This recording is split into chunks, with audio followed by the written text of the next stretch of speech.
I see there is another request from the Honorable Otiende Amolo. Thank you, Mr. Speaker. Mr. Speaker, I rise under Standing Order number 1, sub 1, on a procedural question of which I invite and seek your direction. Mr. Speaker, this is the question of the procedure for removal of a member of the Parliamentary Service Commission. Noting, Mr. Speaker, that this is a matter that touches on the Constitution, it touches on the Parliamentary Services Act, it touches on the standing orders.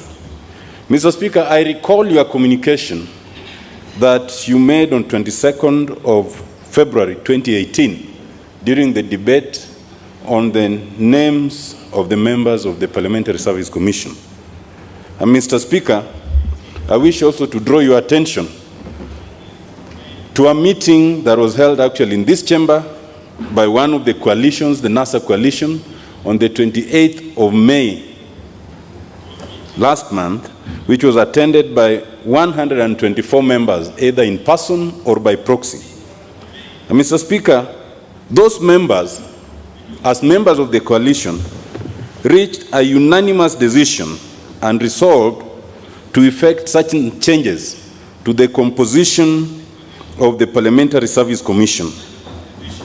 Mr. Speaker, I seek your guidance because it is important to have this guidance before we take any action and to avoid either acting in vain, unnecessary contention, and unnecessary varied interpretation of the relevant provisions. Mr. Speaker, we are aware, and no one can doubt, that the Parliamentary Service Commission is a constitutional commission under Article 248. And that invites the interpretation, quite arguable, that any question of removal of a member of the commission must be under Article 251 of the Constitution, as read with Standing Order number 230. That argument can be persuasive and has been made by some members of this House. But Mr. Speaker, it is also to be noted that first, Article 248, which lists the constitutional commissions and lists the requirements, is very express and says, except to the extent that this constitution provides otherwise. And therefore the question, Mr. Speaker, is that, is there any other part of the Constitution that provides different from what Article 251 does? And the answer appears to be yes. That is Article 127. Mr. Speaker, while Article 251 talks of removal from office, Article 127 talks of vacation of office. Mr. Speaker, a close examination of Article 127 reveals something that is interesting and is not often noted. First of all, Mr. Speaker, under 127, sub-article 2C, it says, Parliament, in terms of composition, 7 members appointed by Parliament from among the members, appointed. The process we have voluntarily adopted usually here includes some form of election. But the word used in the Constitution is appointed. Mr. Speaker, that word becomes very important because when you come to Article 127(4), sub-article B, it says, a member of the Commission shall vacate office, not be removed. Vacate office, B, if the person is an appointed member on revocation of the person's appointment by Parliament. There are 3 catchphrases, Mr. Speaker. It uses the word appointed, similar to the word used when they're being so-called elected. 2, it says it's on revocation. So it's a different consideration from removal in Article 251. And then thirdly, it says revocation of that appointment by Parliament, which means that removal will not just be done by one house. It has to be done by both houses. Mr. Speaker, if that interpretation is correct, and I'm more persuaded by it, and I can tell you, having been a member of the Committee of Experts, that we paid due consideration to the uniqueness of the Parliamentary Service Commission. That because it is us members who appoint people to that commission, we want them to serve our purposes. And if they don't, then we must have the liberty to revoke that appointment at will. Indeed, even without giving any reasons. Because when we appointed them, we are not required to give reasons. And so, Mr. Speaker, that interpretation then falls in tandem with Section 10 of the Parliamentary Services Act that we passed last year. Under Section 10, what is required is a motion, initially supported by a quarter of the members. In this case, it would be 87. Then once it's presented, then the motion would carry the day if it's supported by a third of all the members. And then a select committee of 11 is appointed. They will examine the issue and report. And once satisfied, this House will effect that change and communicate to the other House, which must follow a similar process. Mr. Speaker, if that interpretation is correct, and I'm seeking to persuade you that it is, then, Mr. Speaker, the guidance would draw us away from Article 251 and draw us away from Standing Order 230. And it would focus on Article 127 and the provisions of Section 10 of the Parliamentary Services Act. And if that is done, Mr. Speaker, then we would be able to very smoothly handle this question, which again is a question that has not always been resolved very clearly. Mr. Speaker, I seek your guidance on the matter, proactively to avoid contention and acrimony, and I invite your guidance accordingly. Thank you, Mr. Speaker. Honorable Bandi.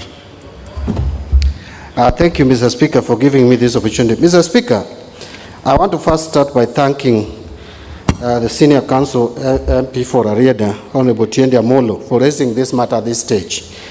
Mr. Speaker, it is true that I chaired a parliamentary group meeting of the National Assembly for NASA Coalition last week. And Mr. Speaker, in that meeting, 108 members out of 135 were physically present, and 16 members sent apology, including the member in question, whom I just want to refer to, the member of the Parliamentary Service Commission, the parliamentary group passed a resolution to recall from the commission. And so, Mr. Speaker, while seated there chairing the meeting, members unanimously agreed, Mr. Speaker, through a motion which was moved and seconded, and there was a unanimous vote. In fact, there was not even a single dissent from the parliamentary group that they had lost confidence in the representation of this member to the Parliamentary Service Commission as a coalition. And Mr. Speaker, the Constitution is clear under Article 127 that the composition of the Parliamentary Service Commission shall be as followed. Apart from the Speaker, which is clearly designated, unless we pass a vote of no confidence, unless we impeach you, Mr. Speaker, and we remove you from that seat, you will definitely be the chair of this commission up to 2022. Mr. Speaker, the other members, 7, shall be 4 will come from the majority party. In this case, it is the Jubilee coalition. And 3 shall come from the minority coalition or minority party, which in this case is NASA coalition. And then there are 2 who will come from outside. So, Mr. Speaker, our reasoning then, and which I want to persuade you to rule on, and if possible rule affirmatively, is that you cannot fail to fire a person you hire. Even normal law of natural justice, the only thing you are required to do is to follow a process so that there is due process of the law. But, Mr. Speaker, as Honorable Tiende has put it clearly, this is clearly spelled out as an appointment in the Constitution.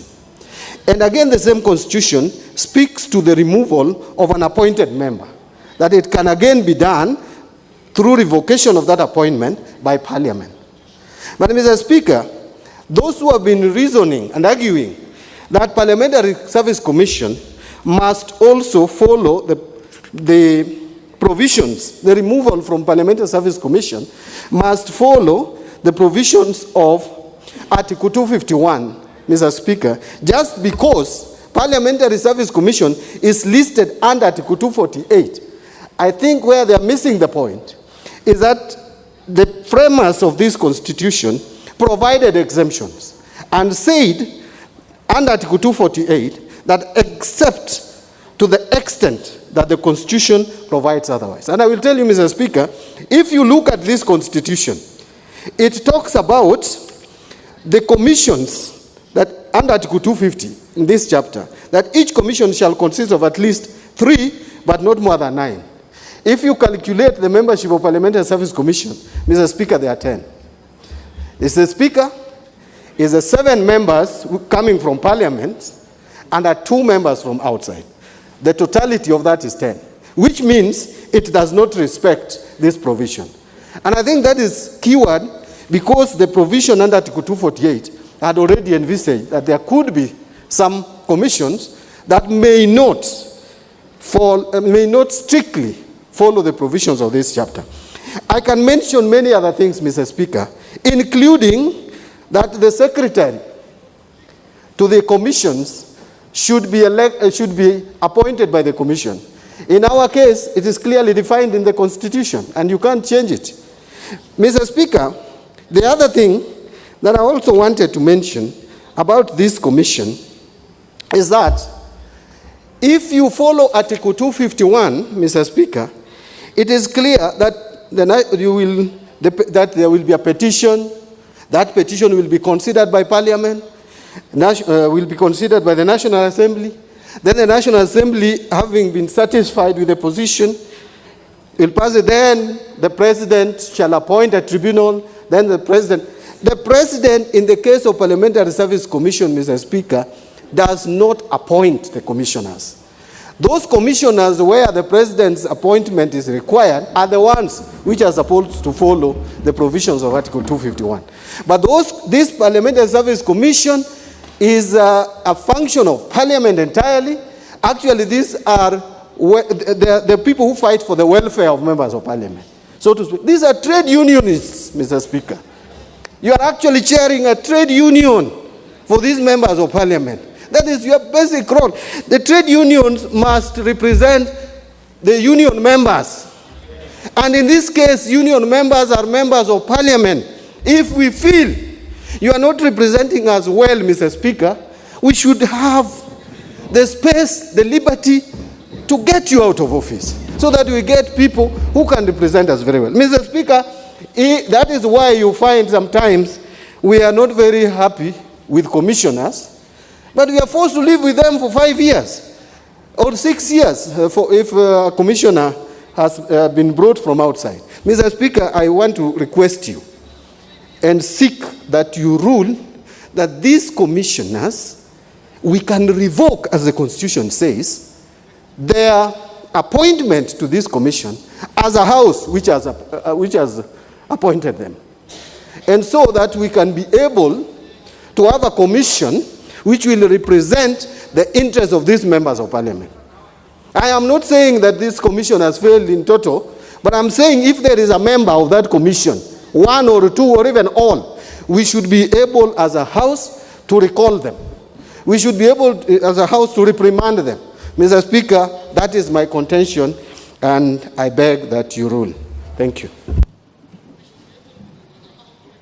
Now, I see that the member for Ugenya wants to weigh in on this also. Mr. Speaker, thank you so much. I know I'm isolated. Probably I'm quarantined. Mr. Speaker, I want to agree with the adage that he who appoints should have the powers to fire. Mr. Speaker, one unique thing about our new constitution is about how it deals with so many issues independently. Mr. Speaker, the provisions for removing commissioners at 251 are okay, but I agree with Honorable Tiende that the PAC is a self-contained commission.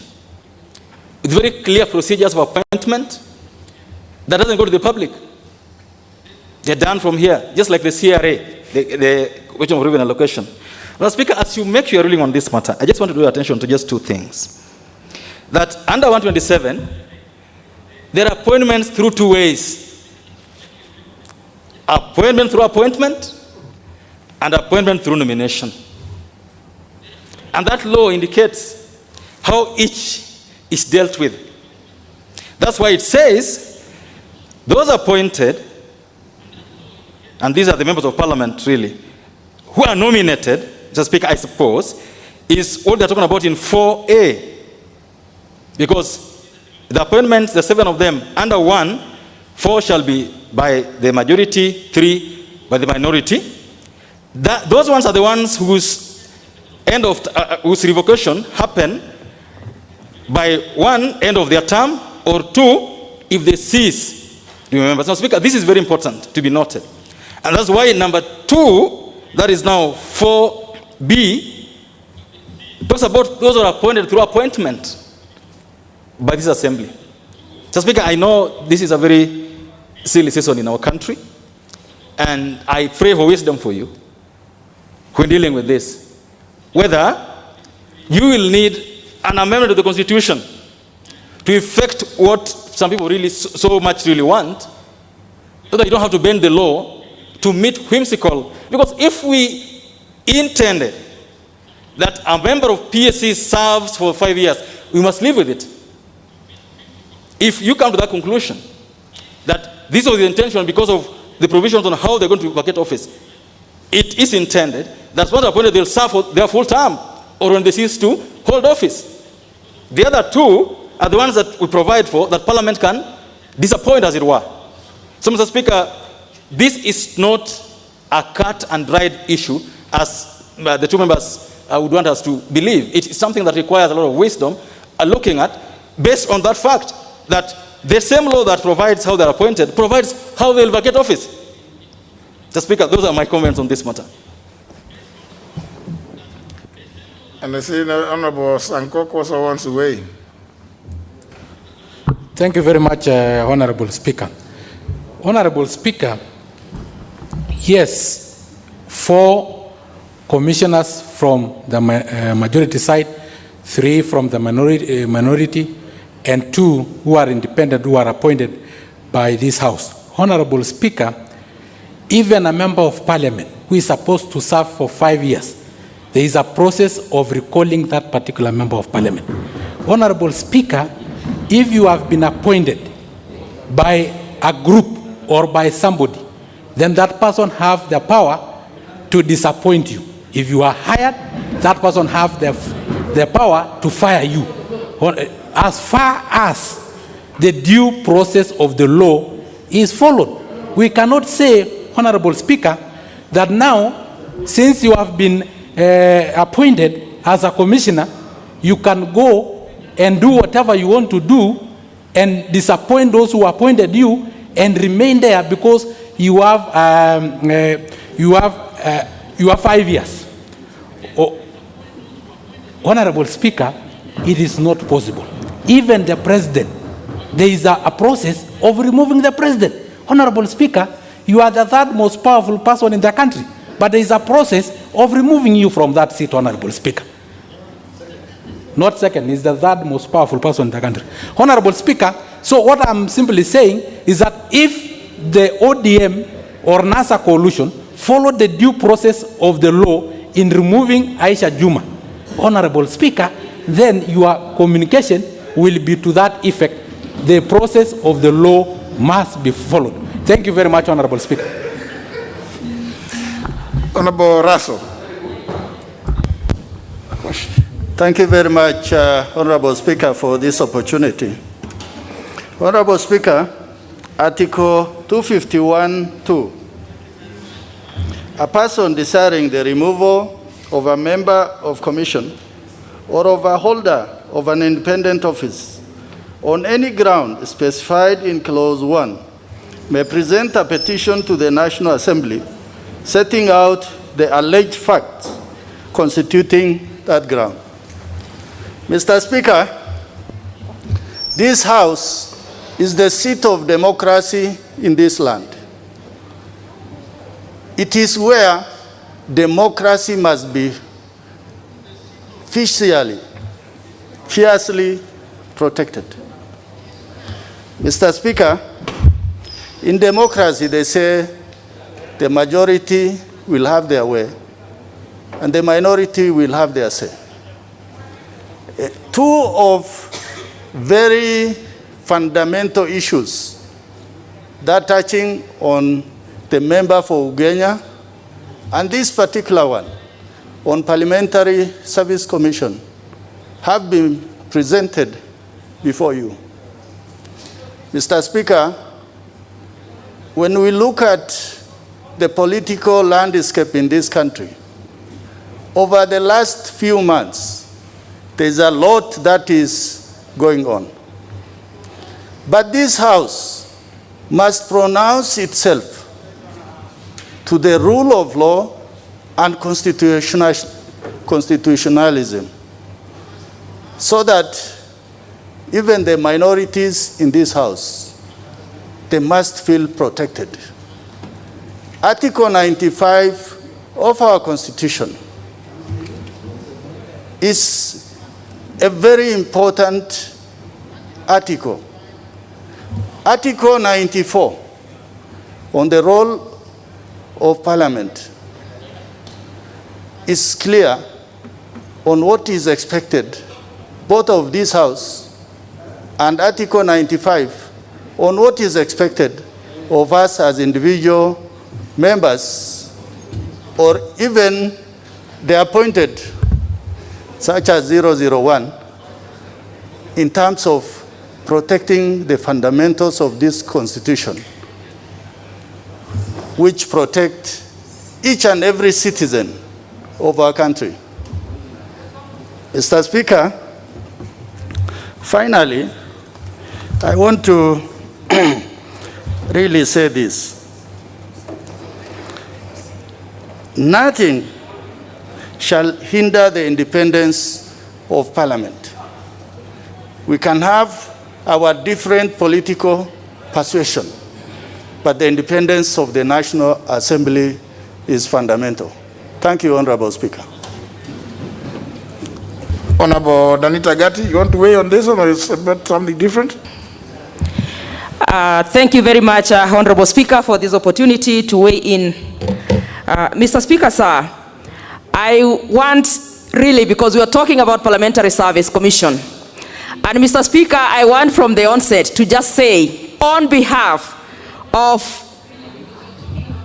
persons with disabilities, Mr. Speaker, that majority of commissions in this country, Mr. Speaker, do not obey the rule of inclusivity when it comes to persons with disabilities. Mr. Speaker, sir, Parliamentary Service Commission, and it is good we are discussing Parliamentary Service Commission, Mr. Speaker, because we have noted as members who represent persons with disabilities, Mr. Speaker, that such an important body, that is PSC, Parliamentary Service Commission, Mr. Speaker, must actually pronounce itself to where it places persons or members with disability. Mr. Speaker, sir, the composition of PSC, the Parliamentary Service Commission in this country, must also look at that issue, Mr. Speaker. We cannot say PSC can be on its own when you are looking at NGEC and when you are looking at the CAJ, that they comply. Mr. Speaker, sir, having said that, I want to say, for me, Mr. Speaker, that if a political party appoints or nominates a member to represent the political party into any commission, it is the prerogative and responsibility, Mr. Speaker, of the member who has been appointed and given that opportunity to actually represent the political party. What is the point, Mr. Speaker? Because we all pay allegiance to political parties, we all pay allegiance to our coalitions. Mr. Speaker, sir, I want to really support and say that Parliamentary Service Commission, just like any other commission in this country, must also pronounce itself very clearly, Mr. Speaker, where persons with disabilities fall when we are talking about inclusivity in this country. Mr. Speaker, sir, I beg to stop there. Honorable Tom Oluoch, member for Madare. Thank you, Mr. Speaker. First of all, I want to agree entirely, and I'm persuaded by the arguments advanced by Honorable Otiende Amolo and ably supported by my minority leader. Mr. Speaker, in short, what I seems to be gathering from this argument is that the House, or in your ruling, we should be persuaded that deference should be given to Article 127 of the Constitution to the extent that the procedure there takes precedent over that in 251. In short, what 127 seems to be saying, and I'm persuaded, is that a member in PAC can be de-whipped the same way you de-whip members from a committee, because that is the nominating entity.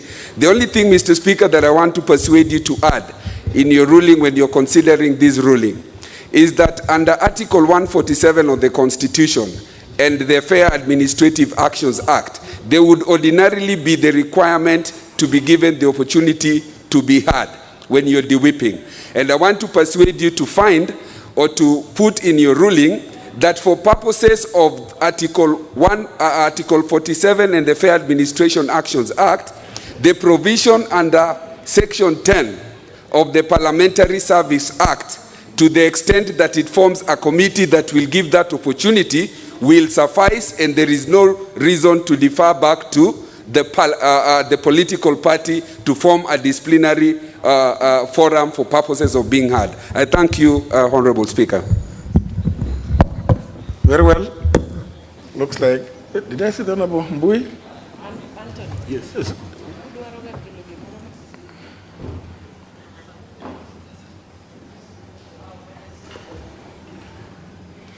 The Honorable Mbui doesn't appear to have a card, eh?